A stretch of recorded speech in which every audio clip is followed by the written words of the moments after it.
A paz do Senhor Jesus Cristo, meus irmãos, amém? Eu queria convidar vocês nessa manhã a, junto comigo, abrir a sua Bíblia aí no Evangelho de de João. Evangelho de João. Mesmo assentado, está em reverência à palavra de Deus. Evangelho de João, capítulo 4. Algumas traduções aí, a minha vai estar assim, ó, o diálogo com uma mulher samaritana. É um texto bem conhecido dos irmãos. Mesmo em reverência à palavra do Senhor aí, eu queria pedir para vocês me acompanharem do verso 1 ao verso 30, tá, meus irmãos? Tá? A palavra que Deus colocou no meu coração, e eu peço a Deus que Ele nos dê sabedoria para transmitir ela aqui nessa manhã. Então diz assim, meus irmãos, verso 1. Pois o Senhor soube que os fariseus ouviram dizer que ele, Jesus, batizava mais discípulos que João. Embora Jesus não tivesse, mas os seus discípulos, batizassem, Não era Jesus que batizava. Jesus saiu da Judéia e foi outra vez para a Galiléia. O verso 4 diz assim, ó, e era-lhe necessário passar por Samaria. Se eu fosse trazer um título essa manhã para a mensagem que Deus colocou no meu coração, e era-lhe necessário passar por Samaria. Diz assim a palavra de Deus no verso 5. Chegou, pois, a Sicar, cidade de Samaria, junto à propriedade de Jacó, que dera ao seu filho José. Havia ali o poço de Jacó. Cansado da viagem, Jesus se assentou junto ao poço, e era a hora sexta. Essa hora sexta possivelmente seria por volta aí de meio-dia, meus irmãos. O texto continua dizendo assim, ó. Então veio uma samaritana tirar água, e Jesus lhe disse, dá-me um pouco de água, pois os seus discípulos tinham ido comprar comida. Jesus, ele despede os seus discípulos ali e fica somente ele à beira do poço com aquela mulher. O verso 9 diz assim, ó, e disse-lhe então a mulher samaritana, como tu, um judeu, pedes de beber a mim, que sou mulher samaritana? Perguntou a mulher. Pois os judeus não se davam bem com os samaritanos. Logo Jesus lhe responde dessa maneira, se conheceste o dom de Deus, e quem é o que te diz, dá-me um pouco de água, tu lhe pedirias a ele, e ele te daria água viva. E a mulher lhe disse, Senhor, tu não tens com que tirar água do poço? É fundo. Onde, pois, tem essa água viva? Perguntou a mulher. Por acaso és maior que o nosso pai Jacó, que nos deu o poço no qual ele mesmo bebeu, assim como também o seu gado e os seus filhos? Jesus respondeu, quem beber desta água não voltará a ter sede, mas quem beber da água que eu lhe der, nunca mais terá sede. Pelo contrário, a água que eu lhe der se tornará nele uma fonte de água a jorrar para a vida eterna. E a mulher lhe disse, Senhor, dar-me desta água, para que eu não tenha mais sede. Ela ficou encantada com aquilo. Ela queria dessa água. Então Jesus lhe disse, vai-te, chama o teu marido e volta para cá. A mulher lhe respondeu, não tenho marido. Então Jesus afirmou, foste sincera, dizendo, não tenho marido. Pois já tiveste 5 maridos, e o que tens agora não é teu marido. Isso disseste com verdade. E a mulher lhe disse, Senhor, vejo que tu és profeta. Nossos pais adoraram nesse monte, e vós dizeis que em Jerusalém é o lugar onde se deve adorar. Então Jesus lhe disse, mulher, crê em mim, a hora vem em que nem neste monte e nem em Jerusalém adorareis ao Pai em espírito e em verdade. Aí ele fala no verso 22 aqui, Vós adorais o que não conheceis, nós adoramos o que conhecemos, porque a salvação vem de quem? Dos judeus. Jesus era a salvação. Jesus é a salvação. No verso 23 diz assim, ó: mas virá a hora, e de fato já chegou, em que os verdadeiros adoradores adorarão ao Pai em espírito, em verdade, porque são esses os adoradores que o Pai procura. Verso 24 diz assim, ó: Deus é espírito, e é necessário que os que o adoram o adorem em espírito e em verdade. E a mulher respondeu: sei que o Messias, que se chama o Cristo, vem. Quando ele vier, nos anunciará todas essas coisas. E Jesus lhe disse: sou eu que falo contigo. Jesus se revelou a ela, coisa que ele não havia feito com nenhum religioso naquele momento. Somente aquela mulher. No verso 27 diz assim, ó: então os seus discípulos chegaram e se admiraram dele estar falando com a mulher. Todavia, nenhum deles lhe perguntou: o que queres? Ou por que falas com ela? Então a mulher deixou ali o seu cântaro e foi à cidade e disse ao povo: vinde vede um homem que me disse tudo que tenho, né? Tudo que tenho feito, tudo que tenho praticado. Será que ele é o Cristo? E saíram, pois, da cidade e foram ao encontro dele.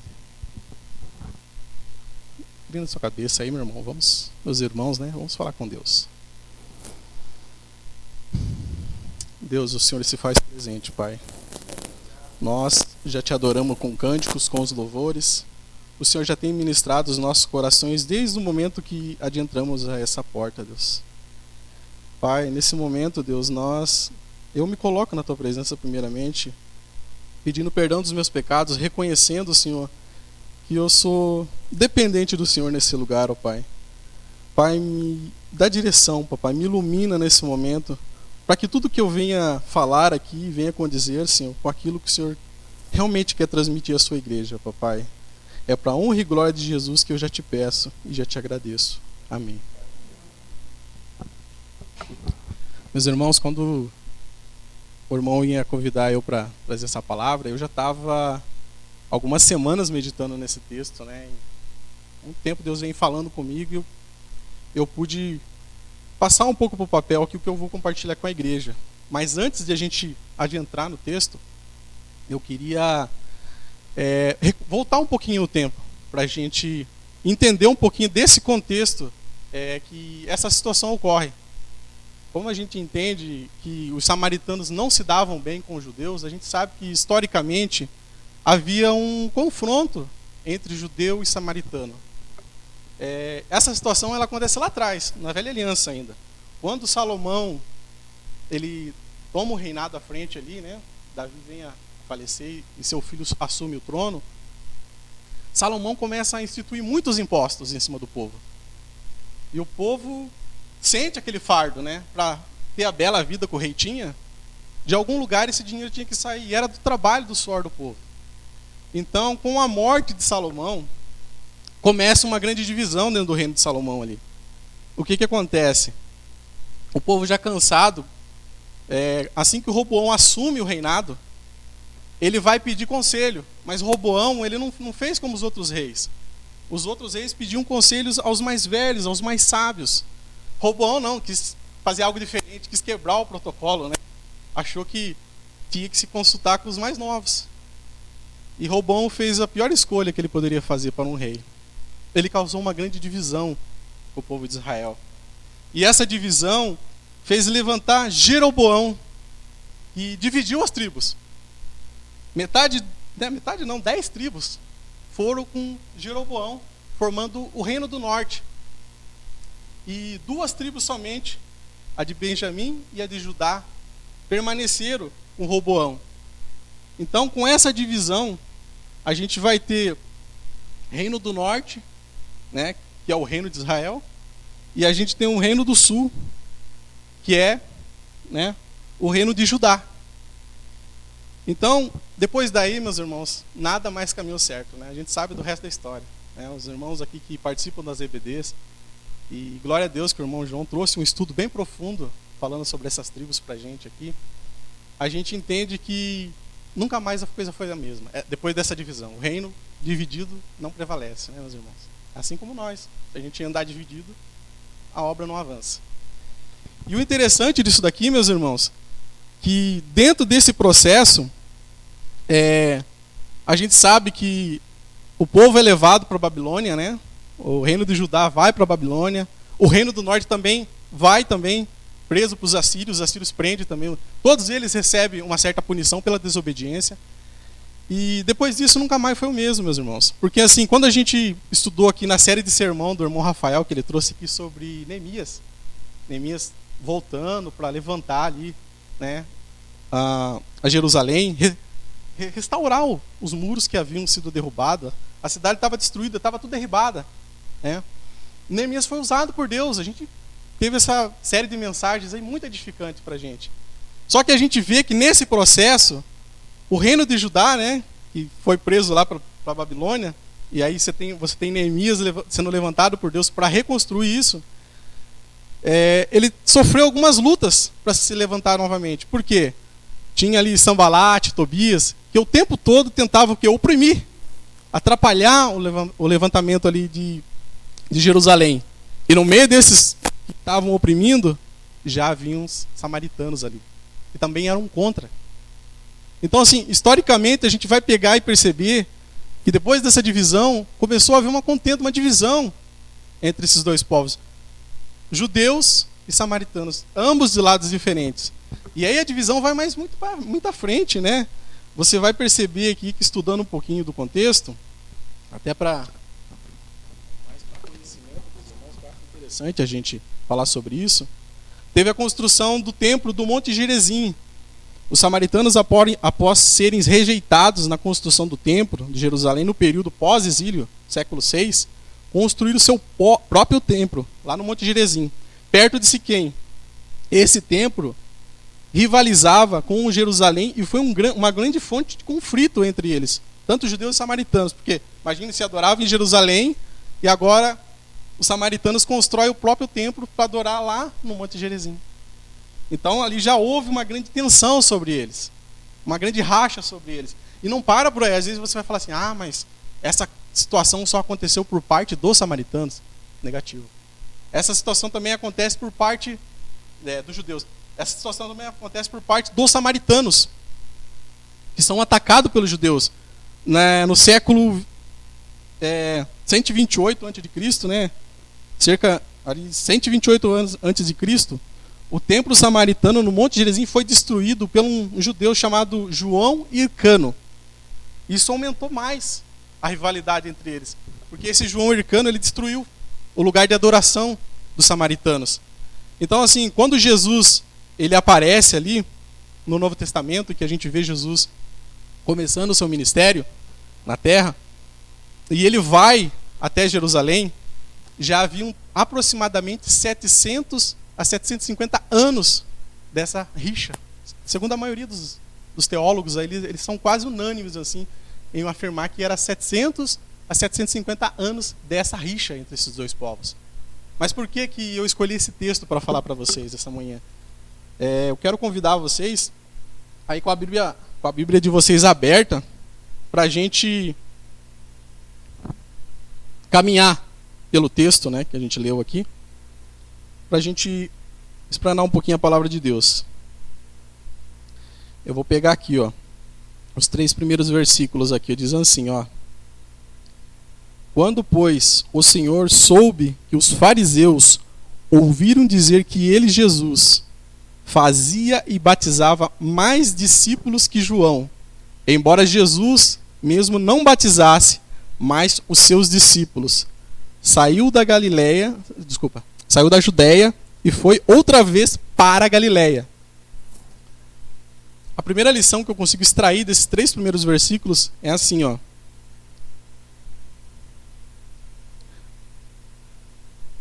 Jesus não está presente nas competições humanas. Por que Jesus não está presente?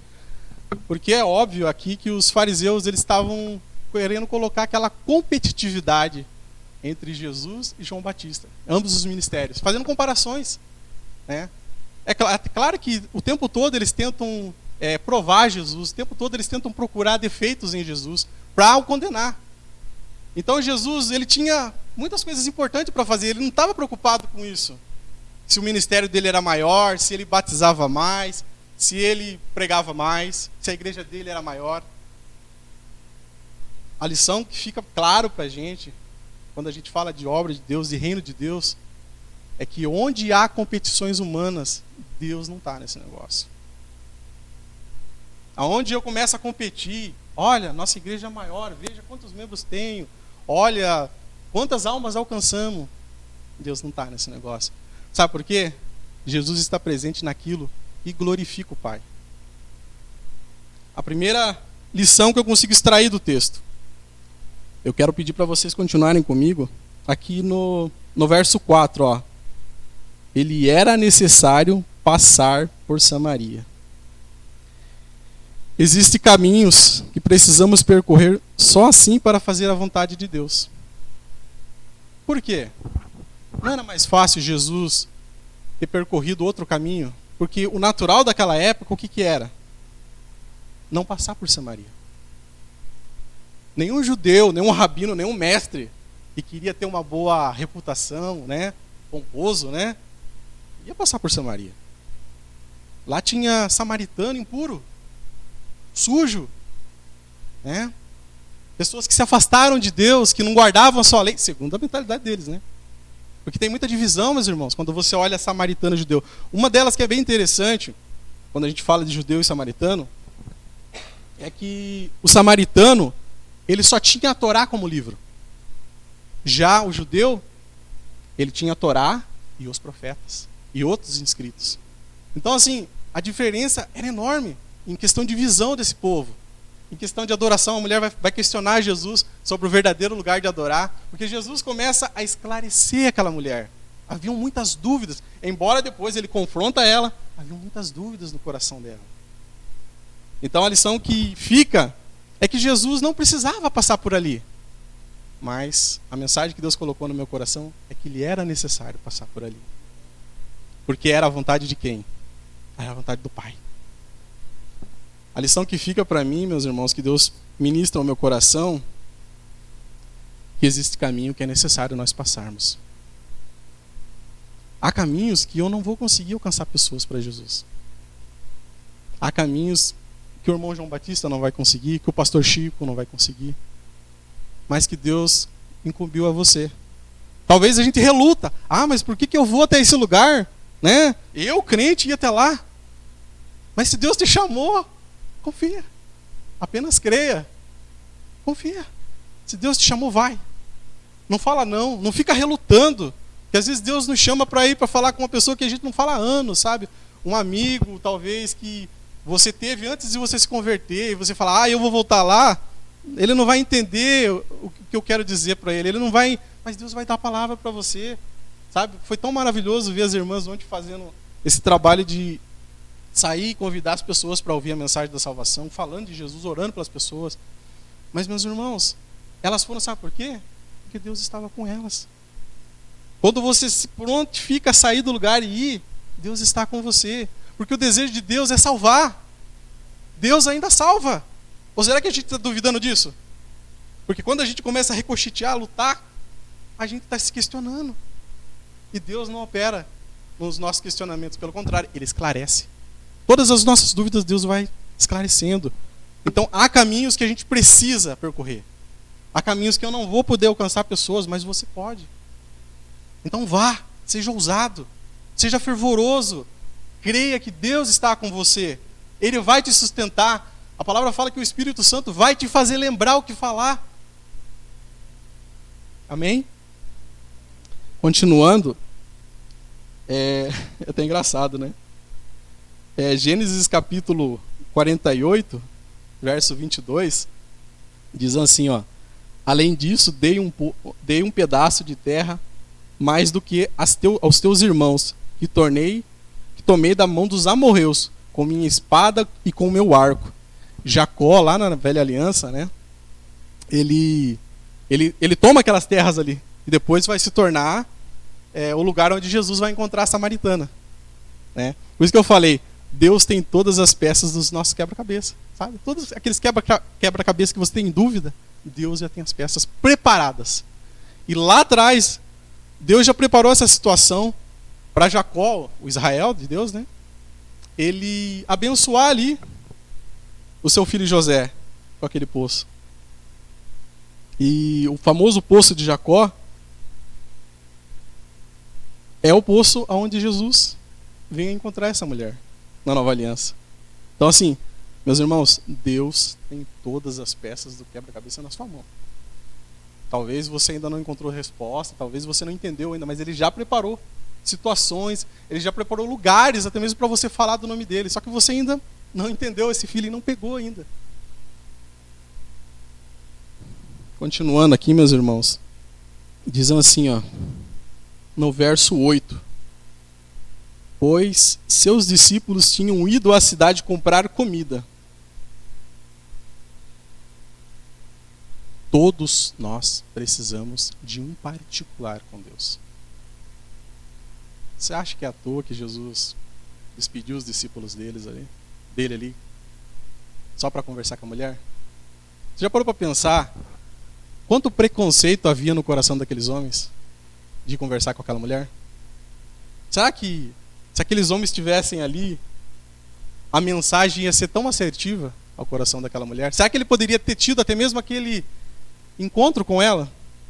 A mulher, ela tinha muito... A gente consegue entender que ela tinha vergonha. Imagina uma mulher, por volta de meio-dia, indo tirar água do poço. Sendo que os trabalhos, os afazeres domésticos começavam cedo. Então ela teria que ir cedo. Por que foi ao meio-dia? Já parou para pensar? Talvez ela tinha medo de ser julgada pelas outras. Apontada, discriminada. Jesus passa por volta de meio-dia. Jesus já sabia o horário. Jesus já sabia que você está aqui hoje. Jesus já sabia que essa mensagem estava preparada para ser ministrada hoje. Só que se os discípulos estivessem ali, eles iriam atrapalhar, né? Nós precisamos de um particular com Deus, meus irmãos, sabe? A gente não pode simplesmente ter os nossos momentos com Deus. É maravilhoso a gente chegar aqui no domingo, rever cada um de vocês, perguntar como é que foi a semana, abraçar, conversar, ser ministrado, cantar louvores, adorar a Deus. Isso é maravilhoso. A gente tem essa liberdade, a gente ainda pode desfrutar disso. Outros países talvez nem podem mais fazer isso. Só que nós não podemos simplesmente ter o nosso particular com Deus aqui. O nosso particular com Deus tem que ser de segunda, sábado, domingo, a semana inteira. Lá na nossa casa, lá no nosso quarto, lá na nossa família, lá no nosso trabalho. O nosso particular com Deus tem que se estender além do templo. Porque se nós ficarmos somente com o nosso particular com Deus aqui, me desculpem, meus irmãos, não vai haver amadurecimento, não vai haver crescimento na fé, não vai haver igreja madura. Eu vejo muitas pessoas, às vezes, se degradando, até mesmo em rede social, fazendo disputas teológicas. Olha, por causa disso, pode isso, não pode, não pode. Sabe? Isso daí é coisa de infantil na fé. É pessoa que ainda não entendeu, sabe? Que não tem particular com Deus. Fica se degradando com coisas tão tolas, sabe? Com coisas tão superficial do evangelho, sabe? São anão na fé. Às vezes a pessoa vai ficar 10, 20, 30, 40 anos na igreja, né? Vai viver que nem aquela musiquinha que fala, né? Eu nasci assim, vou morrer assim, né? Não muda. Não há crescimento, não há mudança. É anão espiritual. Não tem particular com Deus, não tem vida com Deus. Só fica restrito ao templo. Somente ao domingo. Se torna um domingueiro. É pra gente pensar, e isso Deus tem falado comigo. É pra mim primeiro isso aqui.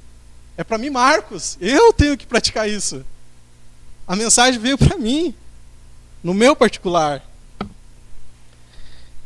Continuando, meus irmãos, no verso 9 aqui, ó, 9, 10 e 11, diz assim, ó: disse-lhe então a mulher samaritana: como tu, um judeu, pedes de beber a mim, que sou mulher samaritana? Pois os judeus não se davam bem com o samaritano. Disse-lhe Jesus: se conhecesse o dom de Deus e quem é que fala contigo, dá-me um pouco de água. Tu lhe pedirias e ele te daria água viva. Aí o 11 fala assim, ó, e a mulher lhe disse, Senhor, tu não tens com que tirar água do poço, é fundo.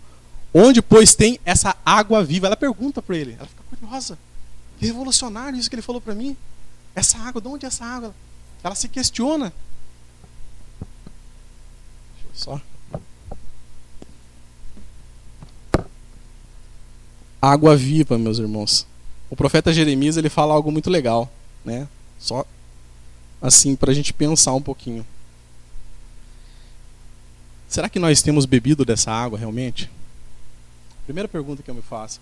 Será que nós temos bebido dessa água? Ou nós estamos bebendo outras águas? Águas paradas.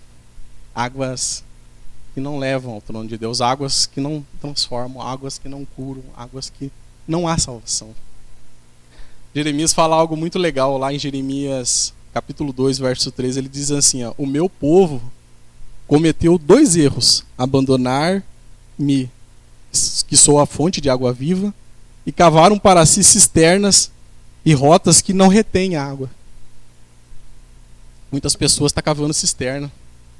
Está cavando outras cisternas, está bebendo água de outro lugar, está bebendo água parada, né?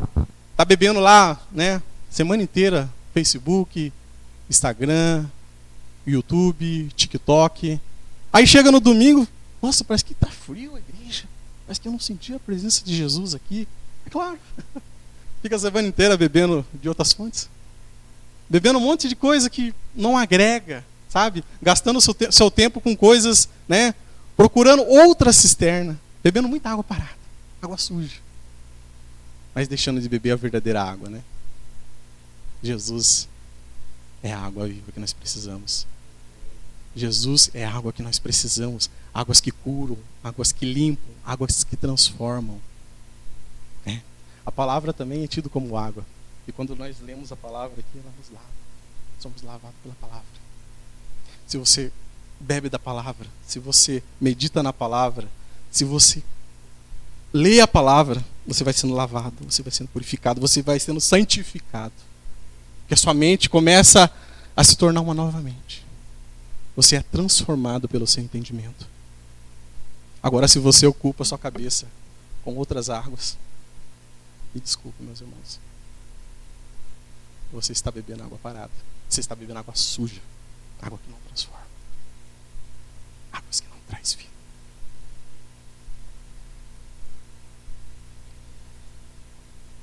Queria pedir para vocês continuarem comigo aqui. Só. Eu acho muito bacana esse texto de Isaías. Isaías fala assim, ó. Isaías 12, verso 3. Com alegria vocês beberão água das fontes da salvação. Com alegria. Glória a Deus, né? Águas da fonte da salvação. Olha o que o profeta falou. O livro de Isaías é como se fosse uns evangelhos ali no Velho Testamento. Quando a gente começa a ver o profeta Isaías falando, meu, é muito profundo isso. É muito profundo, meus irmãos, a gente meditar nisso. No verso 16, né? 16, 17 e 18 diz assim, ó. Então Jesus lhe disse, vai, chama o teu marido e volta para cá. A mulher respondeu, não tenho marido. Então Jesus afirmou, foste sincera, não tenho marido. Pois já tiveste 5 maridos, e o que tens até agora não é teu marido. Isso disseste com verdade. Conhecer a Jesus, meus irmãos, é ser confrontado com a verdade.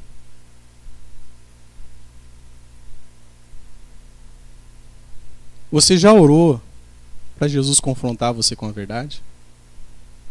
Já parou para pensar nisso? A palavra fala que se estamos na fé, nós temos que nos analisar. Se realmente estamos na fé.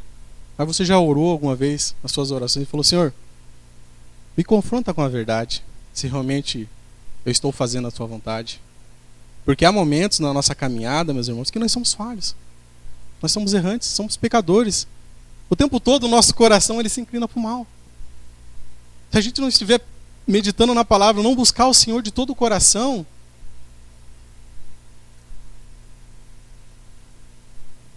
nós precisamos ser confrontados, meus irmãos.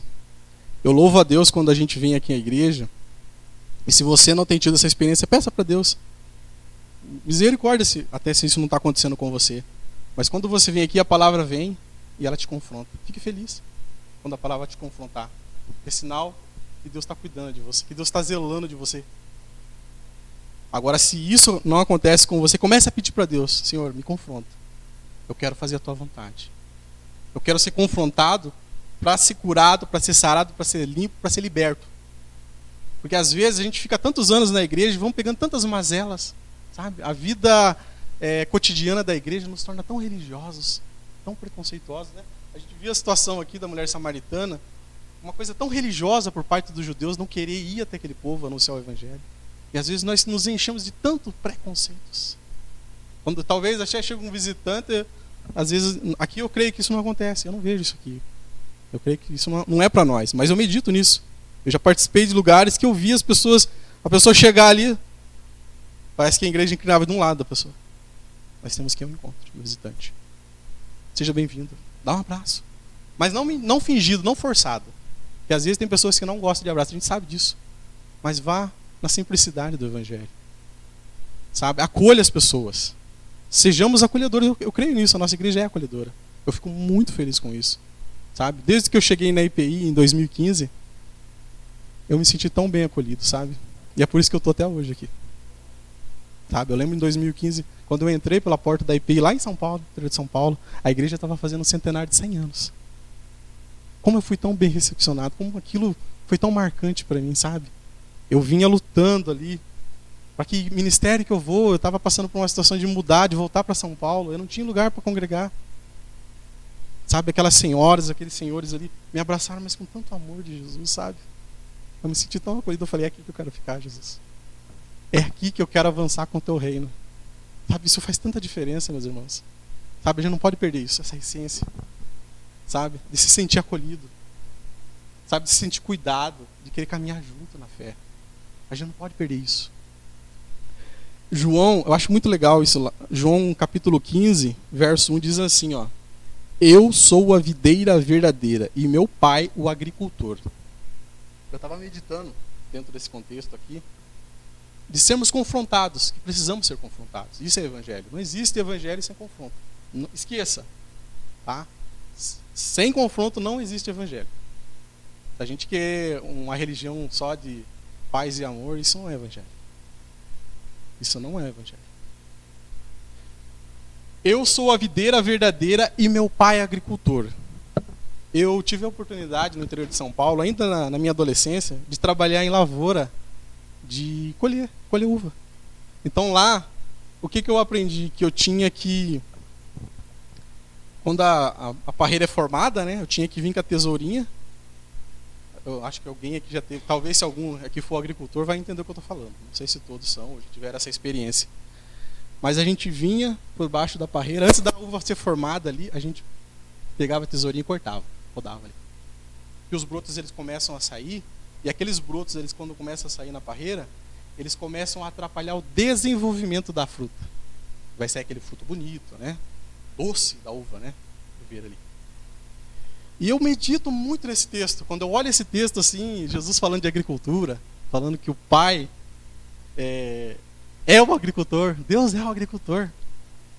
Eu medito, porque assim, uma coisa que Deus tem falado muito nos últimos dias comigo, quando eu olho para esse texto, assim, sobre confronto, que eu estou falando agora para os irmãos. Jesus confrontou aquela mulher com o pecado dela, né? Que há momentos na nossa caminhada, se nós estamos enxertados na videira, nós também precisamos ser podados. Deus vai precisar nos podar. Sabe por quê? Se alegre por isso. Sabe por quê? Porque só assim vamos gerar frutos. O fruto vai ser o fruto verdadeiro. Né? Porque a uva ela só se torna doce, bonita, se tem um bom sol e se ela é bem podada, ela desenvolve bonita. Então Deus precisa nos podar. Ah, mas eu tenho 30 anos de evangelho, 40 anos. Eu não preciso ouvir essa mensagem. Preciso sim. Meu coração é enganoso. Não se iluda. o irmão está batendo. Não estou batendo. Estou falando do evangelho.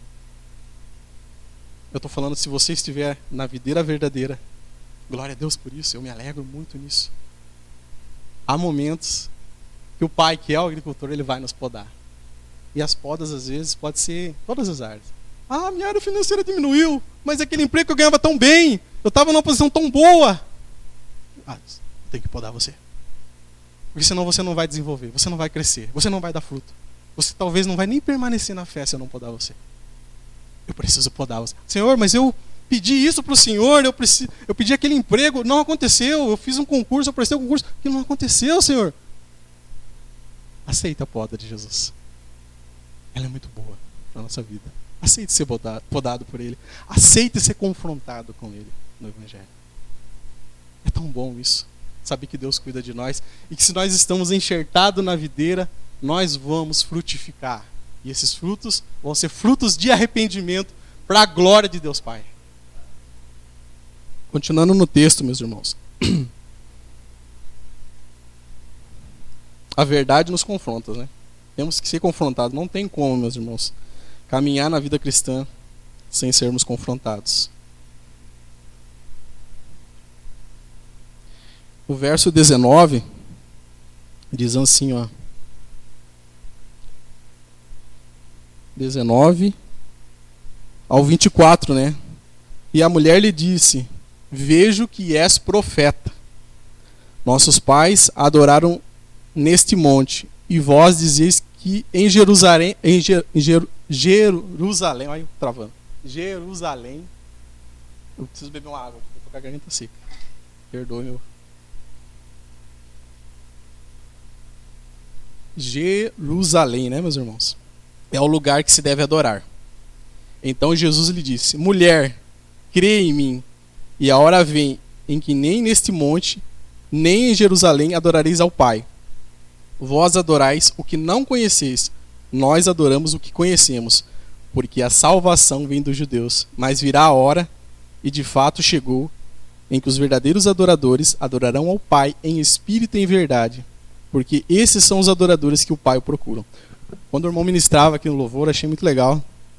O irmão falou uma coisa muito bacana aqui, sobre a adoração sincera, legítima, né? E o que é de fato adorar a Deus? Você já parou para pensar nisso? Porque muitas pessoas não param para pensar nisso. O que é de fato adorar a Deus? Né? Quando a gente fala em adorar a Deus, as pessoas pensam: adorar a Deus é ir na igreja, eu cantar os hinos da harpa, é eu cantar os cânticos comunitários. Isso é adorar a Deus. Isso é também adorar a Deus. Isso também é uma das ferramentas de levar as pessoas a adorar a Deus. Mas não é só isso, adorar a Deus. Quando ele fala em espírito e em verdade, né? Em espírito se refere à adoração que vem do íntimo da pessoa, movida pelo Espírito Santo e com um coração sincero. Somente o Espírito Santo consegue fazer isso em nós. Coração sincero, do íntimo, tem que sair, ó, de dentro para fora. Outra coisa, em verdade. Significa adorar a Deus conforme a sua verdade revelada nas Escrituras, de forma honesta, genuína. Cantem as Escrituras, louvem as Escrituras, meditem nas Escrituras, de forma honesta, genuína e limpa. Mas talvez você vai falar assim: mas, irmão Marcos, existe alguma adoração que não agrada a Deus? Existe. Ah, que heresia é essa, irmão? Calma, já vou explicar para vocês. Existe uma adoração que Deus rejeita. É uma adoração superficial. O profeta Isaías falou algo muito legal lá em Isaías 29:13. Isaías 29:13 diz assim, ó: o Senhor disse: esse povo se aproxima de mim com a boca e me honra com os lábios, mas o seu coração está longe de mim. A adoração que prestam só é feita por regras de ensinamentos de homens. O povo só estava adorando a Deus, sabe o que? Sabe? De lábio. Oh, Senhor, o Senhor é maravilhoso. mas as suas atitudes não condiziam com a adoração.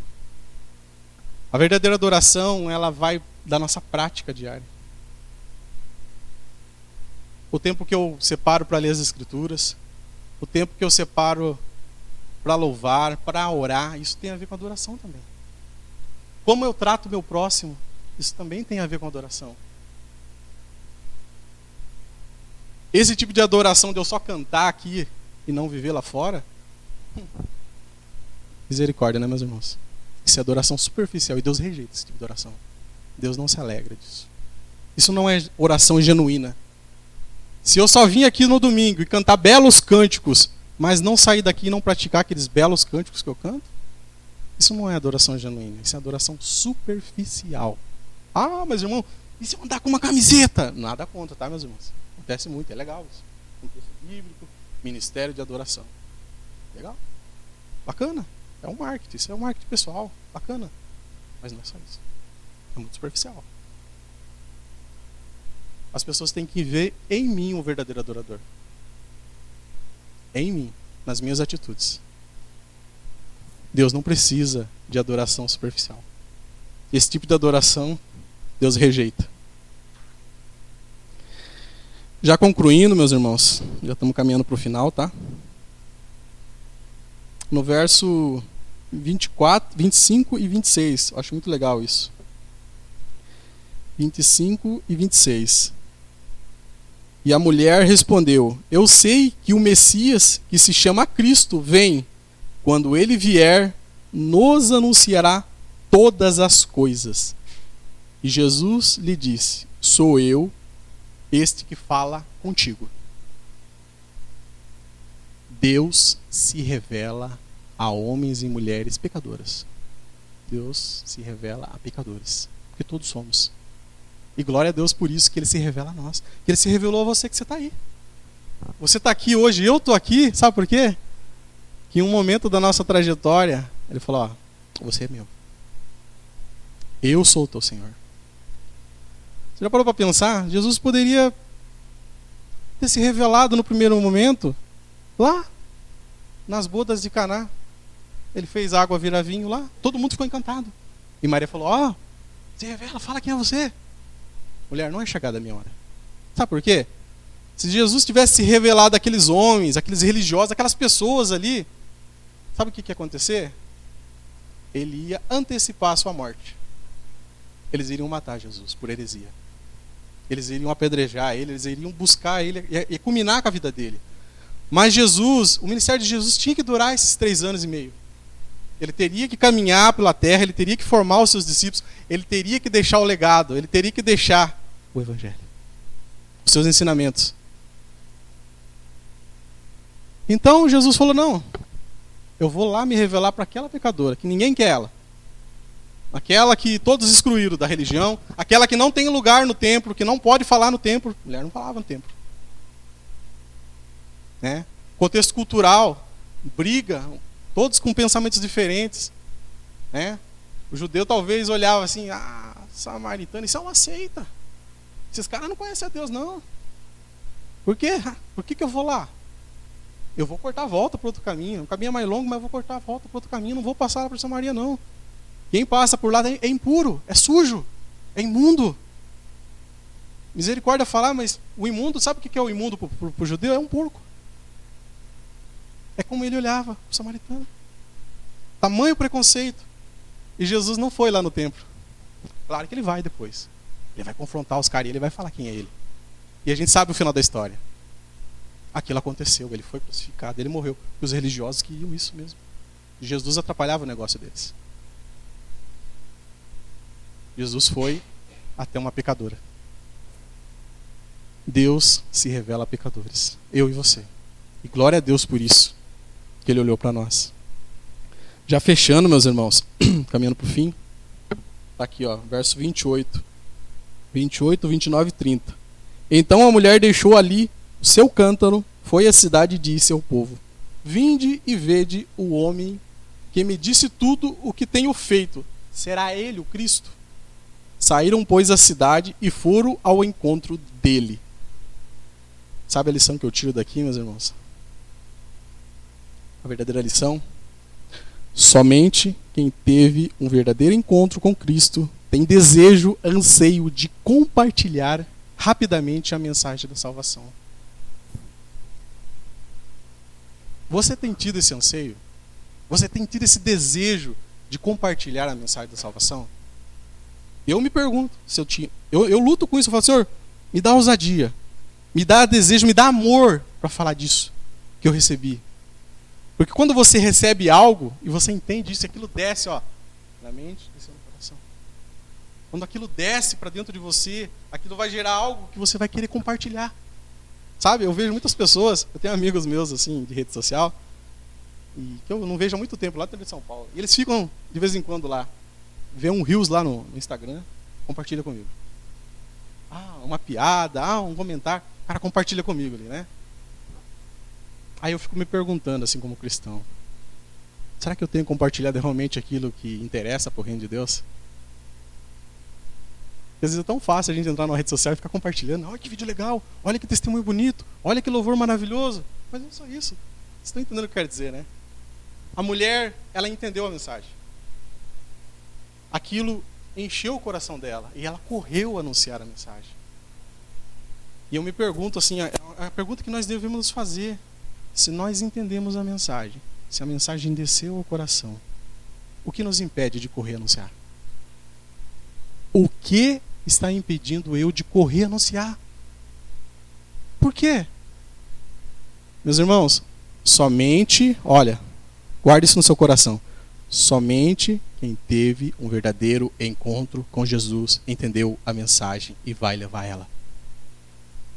Se isso não arde no seu coração, se isso não te incomoda, se isso não mexe com você, se preocupe. Alguma coisa está muito errada com o seu cristianismo. Alguma coisa está muito errada com o seu coração. Chore para Deus. Peça um renovo para Ele. Peça para que Ele fale com você. Peça para nascer de novo, se porventura isso acontecer. Misericórdia. Porque somente quem entende a mensagem corre falar. Sabe, meus irmãos, uma coisa que Deus já tem me falado muito nesses dias sobre isso, sabe? Algumas semanas atrás o pastor Anderson esteve aqui. Semana passada, né? Foi passada, atrasada. Foi? Semana passada? Pastor Anderson. Passado, né? Ele falou uma coisa que é uma coisa que eu já venho meditando, assim, e confirmou mais no meu coração, assim, aquela mensagem. Ele falou uma coisa muito triste que a gente sabe que a nossa denominação já há alguns anos ela vem encolhendo a IPI do Brasil. Ela vem reduzindo. Não é só. Esse fenômeno não acontece só com a gente. Claro que conosco machuca, né? A gente vê isso, né? A gente fica pensando no futuro da igreja. E uma das coisas que Deus tem falado muito no meu coração nesses últimos dias, ministrado, sabe? Sobre a geração Z. É a geração que nasceu em 97 e vem até 2012 ali, é a famosa geração Z. Essa geração, meus irmãos, ela é uma geração das telas. É a geração das telas. Eu vi uma pesquisa recentemente falando sobre isso, que falava que 28% das pessoas entrevistadas, isso é fora do Brasil, tá? O Brasil é um dos países onde a maioria das pessoas tem um celular hoje. Qualquer um hoje, onde você for hoje, uma criança de 10, 12 anos, tem um celular na mão. Tem um celularzinho, ele é simples, é pobre, mas tá ali, tá com o celular na mão. Essa pesquisa, ela fala que 28% dessas pessoas nunca atenderam o telefone. Telefonema, uma ligação. Ou fizeram. Por quê? Porque tá tão prático hoje. Você liga ali, chama no WhatsApp, né? Eu mesmo sou um desses. Né? Eu não sou dessa geração, porque eu sou da geração bem antes, né? Já entreguei a minha idade, né?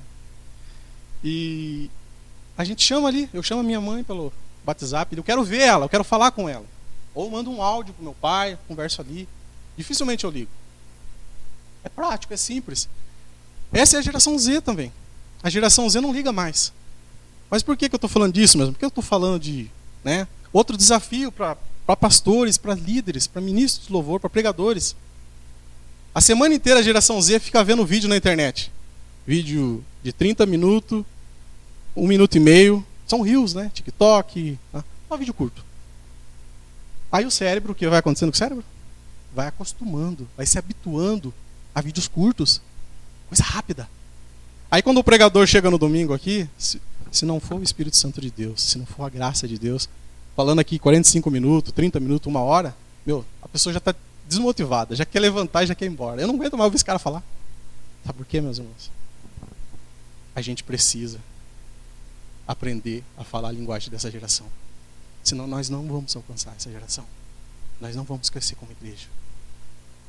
Deus tem falado isso ao meu coração. Nós precisamos aprender a falar a linguagem dessa geração. Não adulterando a mensagem. Não precisamos adulterar a mensagem. Temos que falar a mensagem sim. Mas aprendemos a falar a mensagem dessa geração. Senão, meus irmãos, nós não teremos futuro da igreja.